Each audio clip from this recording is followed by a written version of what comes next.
Hello, welcome back.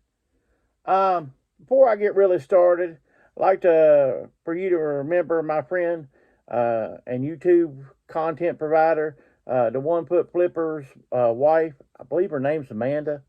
I'm sorry if I got that wrong. She's in the hospital. If you could just remember her in your thoughts and your prayers, I'd gladly appreciate that. Um, Today's video, I'm gonna cover a couple different subjects.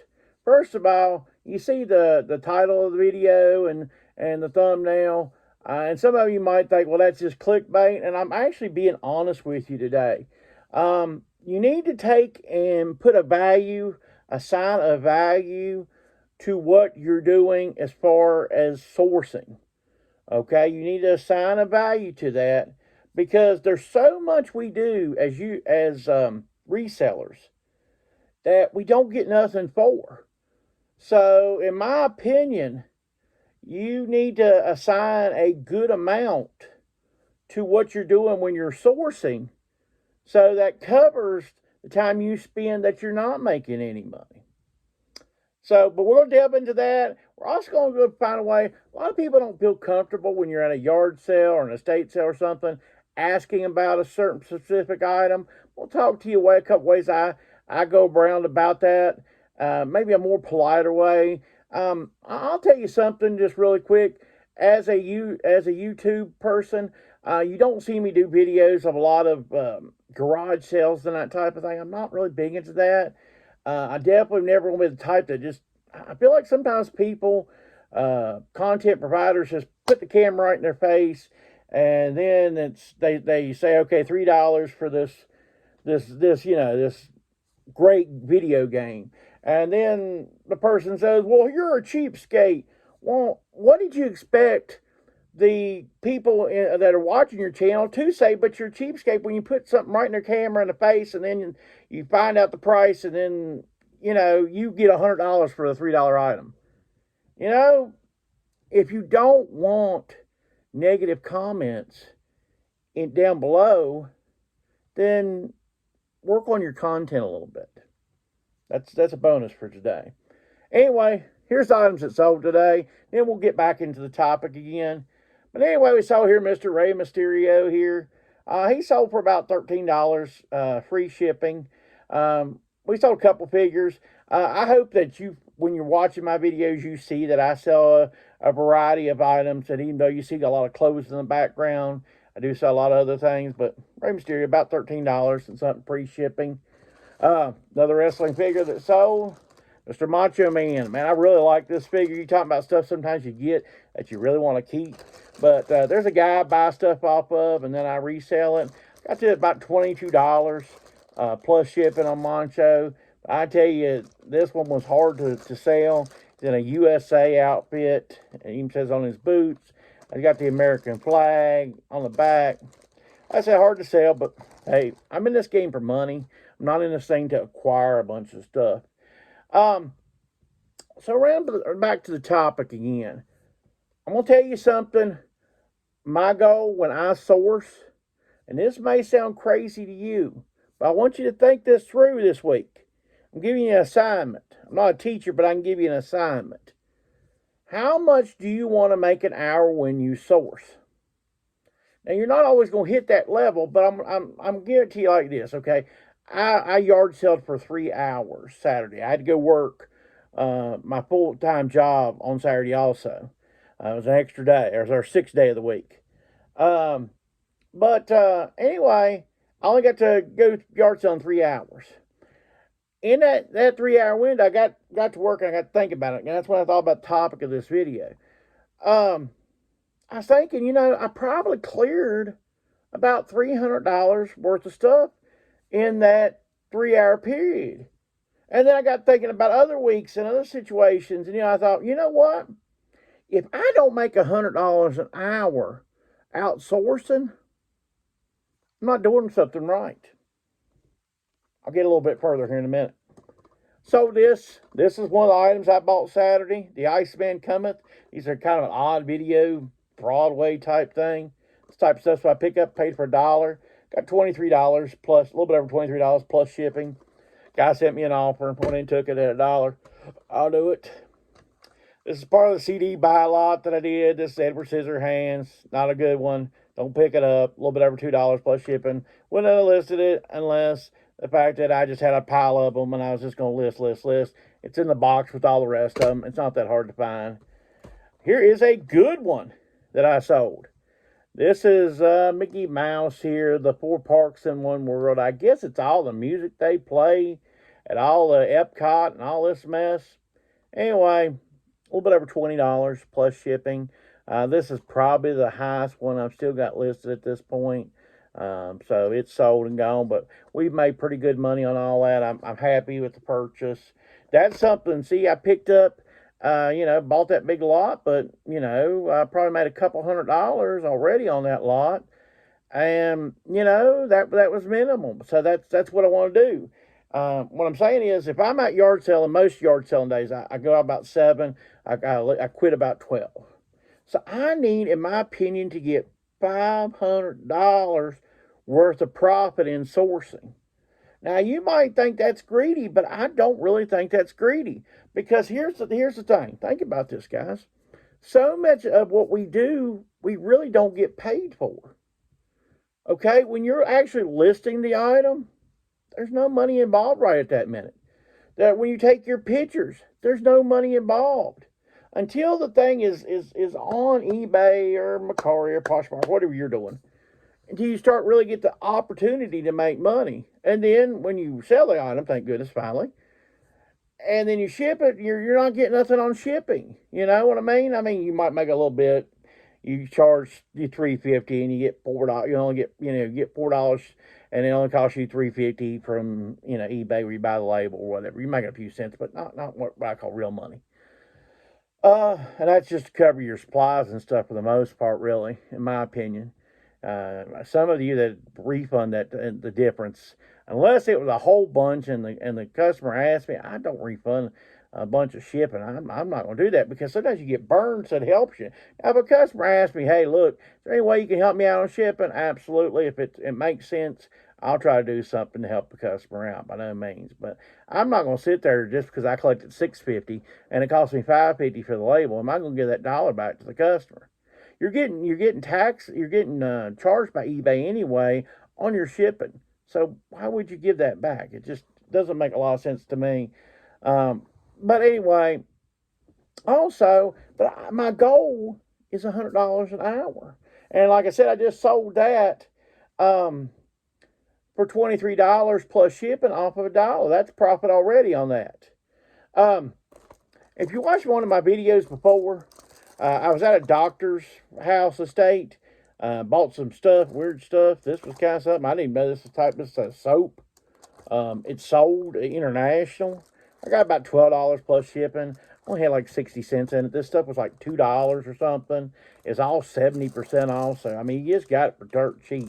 So I didn't have anything in it. I went in and picked it up. And that's sold. It's going international. So what I'll do, I don't overthink stuff like this. I'm just shrink wrapping it and stuff and shipping it. I'm not going to go heavy duty on that. So in continuing with our topic, I had this sold. And this I found Saturday too. And this was the big find of the week on Saturday.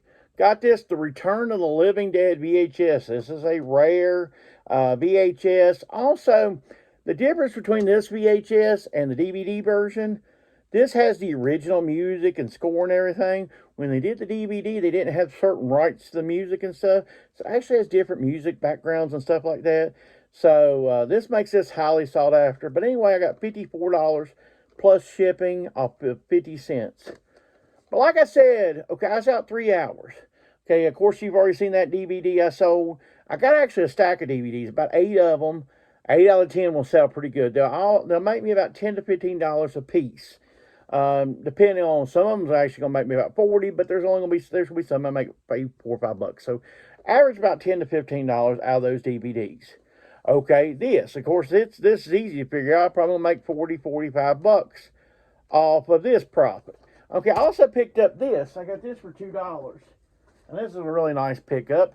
There's a Patagonia here. And I don't know what they call, I don't know how to pronounce this, but a Signalia or something. these things sell really well. I'll get at least 50 plus shipping out of this. It's $2. It's an extra large. It's ladies. But this will sell for at least $50. Has an excellent sell-through rate. It's getting colder outside, so, well, eventually. It's not today, but it's going to eventually get colder. That'll sell. So what I'm talking about, like I said, is about $100 an hour for me. If you watched last week, I got a gold ring. I think that's not a bad thing I can do. I think I can do the $100 an hour. Now, that doesn't mean every week I can do that, but I think some weeks I'll do over $100 an hour. Like if you watch one of my shorts, I picked up some Nintendo Switch games for $1 a piece. How much did I make that day? Good lordy. I probably made $500-600, and I was out like 2 or 3 hours. So you figure that out. That's still selling shorts. Like I said, this has really surprised me. But these are cool. KUHL. This really used to be a brand that just flew off the shelves. I mean, you just get this and this stuff. Oh, this is cargo and everything. But we got $19 plus shipping on these. I'm happy with that. It just took longer than it used to. Like I said, shorts have slowed down some for me sales wise. Sold a puzzle. Yes, I tell you, don't source puzzles. I have had this puzzle like 3 years. What happened in our Goodwills around us was all these college puzzles just showed up like crazy. And I didn't grab any for a while. And I actually seen Kevin Commonwealth Picker have those at the time. And he was actually starting to sell a couple. So I thought, well, next time I see him, I'm going to grab some. And I actually, at one point, they'd gotten a quarter a piece at our Goodwill. And I still left her, which didn't really make a lot of sense. I could have sold them on my own and got more than a quarter. But anyway, all that beside, Kevin started moving all his. His sold good because he'd gotten a bunch. I only got a handful. I paid like 99 cents. I got like about $16 free shipping. Thought it would move better than they did, but they didn't. I'm glad it's gone. It will ship still first class. I put that in the description. It's going in a poly mailer. That's where it's going. Because the box already has a small amount of damage. I mean, you can still display it and it'll be nice, but it's not perfect as it is. And it was photographed not perfect either. So, also sold this True Religion shirt. We got about $14 or so free shipping out of it. I bought this off my great aunt. She does some sales and stuff. She knew I liked the True Religion stuff, that I sell it. So she contacted me. She was asking $2 a shirt. I picked them up. They've sold pretty good for me. I'm happy with them. I'm not, it's been being a good purchase. Sold Merle Haggard here. I say this every week. It seems like. Bought a bunch of Outlaw records a while back. I bought about 20 or so. The Hank Williams Jr. and the David Allen Co. sold better. Merle Haggard's a little slower, but it still sold. I think we got $11 or so about plus shipping. So I'm still happy with that. A little bit of corner damage there. It's not exactly perfect, but the rest of it's really good. The vinyl itself, all those vinyls were just super, super nice. So yeah, I definitely, not only I've almost always got positive feedback on all those. Honestly, if a guy wouldn't have been breathing down my neck that day, I bought the whole box. But there was somebody breathing down my neck. I just grabbed what I got and ran out of there, and I should have not gotten flustered and all that. But I still did. I made a lot of money, so you know what I mean? I made up for my day. When I wasn't making much money, that finding those records really made my day. Sold this Saddlebred shirt, 3XLT. Picked up a bunch of 3XLTs on the 100-mile yard sale. This is one of them. Got about $10 plus shipping out of it. I'm happy with that because we got a bunch of these. So we can just move on to the next one. I still pick these up. Workers type shirts. I find that I haven't found a bunch this year. Usually I run into them. I'll be at some yard sale and they'll have a bunch of Chick-fil-A or Sonic or McDonald's or whatever, but I haven't found that this year. But this one Sonic, we got about $14.99 free shipping out of it. It did take a while to sell it.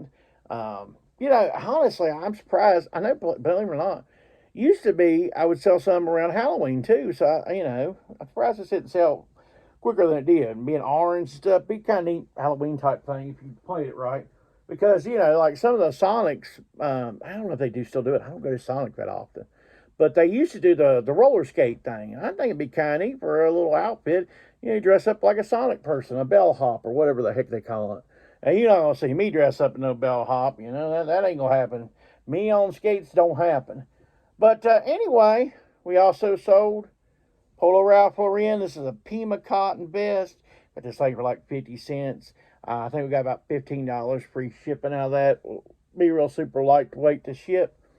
But that's the whole idea earlier with the $100 an item. And that's my challenge to you. Come up in your mind with an amount that you think you need to make per hour when you're outsourcing. Because there'll be a lot of stuff that you don't get paid for that you need to include too in your whole equation. But what you need to do is set that amount and then see for the next 2 or 3 weeks when you go outsourcing yard sales, estates, however you do your thing, are you hitting that goal? And if you're not hitting that goal, is there something you can do to adjust that goal? Think about that. I really challenge you to write down what you got, kind of what kind of profit you're thinking you're going to make on it if you didn't sell it already, and challenge yourself to see, okay, I'm setting my ideas at $50 an hour.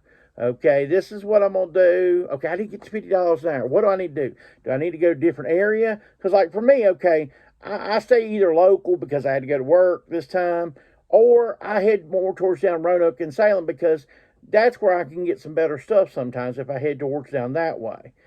Towards the Roanoke Salem area. For me, I can find a better way. If I head the other way, which is towards Rafford and stuff, a lot of times I've been to Rafford yard sales, they don't turn out as good. Now, that's all subject to change. You never know. Just talking about on a consistent basis. If you see something advertised, I let a lot of times what I see on Marketplace, that dictates where I'm going for the week. And it's not just because they show a bunch of video games. Oh, I'm going there. No, I don't go there. I actually go the other way. If I see a bunch of video games in an ad, I assume somebody else is going to get them. I go somewhere else. I don't chase these just amazing yard sales. I actually chase the ones that don't look as good. I've gotten decent results. Also, sold this. This was something I bought for $1 at a churchyard sale. It's a Levi's. It's a denim. It's purple kind of. Got like $14 plus shipping out of that. Sold very quickly. Denim type stuff. Levi's. Always sells good. That's definitely, even if you're not much into clothing, something like this, Levi's, denim, pick it up for a buck. Man, please pick it up. Man, especially, that's a medium and it's sold in like 3 days. Can you imagine if it's like a 2XL? You could get a lot more and bam, it'd be gone. I promise you it'd be gone.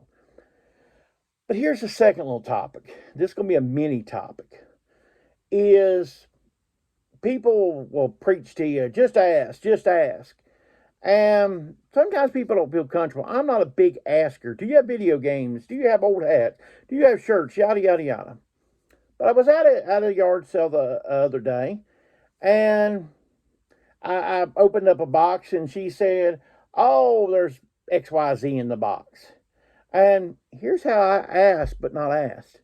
I said, man, I was hoping for some video games. And she said, Lordy, I can't get those things away from my kids. So, walking on further later on that day, when I found this, the VHS we was talking about earlier. So I pull it, I was like, all right, so what are we asking on these? And she said, honestly, we'd like to sell you the whole box. And I said, if you had a box full of these, I'd buy the whole tub easy. And what I meant was horror VHS. I didn't mean this specific title. And, because I would, even if it wasn't a whole lot of value, you could lot that stuff up. It's coming up on Halloween. People would love to have a bunch of old VHS to watch on Halloween night or around in October. And, so I asked without asking. So sometimes you have to ask without asking. Or sometimes I've also told people say, well, do you ever look stuff up? And honestly, I don't look stuff up very often at yard sales, to be honest with you. But my method, if I really want to look something up, say I see Harley Davidson boots, and they get $25 or $30, $50 on them, whatever price they've got on them. And I'm not immediately on that. I'm not immediately thinking about that. Well, here's the thing I think is best. Take a picture or whatever, or tell them, look, I'm going to ask a friend about this. You're not lying to them. You're asking your friend on the phone. You're asking your friend eBay comps. And they can think you're texting, you know? I'm not saying you need to make something up. What I'm saying is just come up, I've always said, me being a bigger individual, sometimes I look through shirts, I'll go, oh, those shirts are just larges. And I know what they mean. None of those shirts will fit you. I mean, it's being a nice way, but I'm like, oh, well, I have friends. Because you know what? An eBay buyer is one of my best friends, That's the way I approach stuff without putting questions on them, and camera in their face and all that mess. We sold this Synergy shirt. It's a 5XL. At the beginning of the year, we bought a bunch of stuff at a yard sale, big size. We paid $1 a piece. I think we got about $12 plus shipping out of this. I had a little higher on it, but somebody sent me an offer. I went in and took it. Like I said, I've kind of got an extra amount of clothing right now, so I'm trying to kind of move through some stuff. Before winter, and usually in the winter, I buy more clothes anyway. So I don't want to take on a bunch of clothes pre-winter, if that makes any sense to you. Makes sense to me, but probably no sense to you. And the final item I'll go over today, this is the North Face hoodie. It's a 2XL. We got $23 free shipping. This is not a big hoodie, so it's not one of those padded hoodies. I probably could have held out and got a little bit more. This is another type offer thing, but like I said, I'm trying to get some clothing. But this is hoodie. You'll start hearing about a month or so. If you have hoodies in your store, you'll start selling them. I have always found, and this ain't going to be like the shorts, I don't believe, September and October is hoodie season. So if you've got hoodies, they will move in the September, October. I'm talking about good hoodies. I'm not talking about generic hoodie 101, but, your general one, your Nikes, your Under Armours, in that case, the North Face, but any of your name brand hoodies, they will move during that time, especially like your full zip hoodies. Those are really good. But I hope I've covered the topic of $100 an hour, the concept of $100 an hour for myself. I think you need to set an amount for yourself. I think you really need to challenge yourself of when you source, how much you're bringing in. And if it's not bringing in enough, you need to change your way you source or what you source or where you're going to source. That's all I got for this week. If you like this type of content, please give me a like. Please comment below. Let me know what you're thinking. What's your goal? How much would you like to make an hour sourcing? Be honest. Don't say like $1,000 an hour. And I know based on the area you live in, there's going to be different amounts up or down, how much you want to make. And as always, like I say, please subscribe to the channel. The channel is growing some, but I'd like to see it take off a little bit more, of course. If there's any hesitance while you're subscribing, let me know that in the comments. What type of content would you always like to see? Sometimes, hey, I struggle sometimes in a week's time. That's why I only do weekly videos. I only want to kind of come at you, with the best of what I've got. I don't do a whole lot of videos because now I do keep a couple that I keep notes on, but I don't want to give you second-rate videos. Take care and have a good week.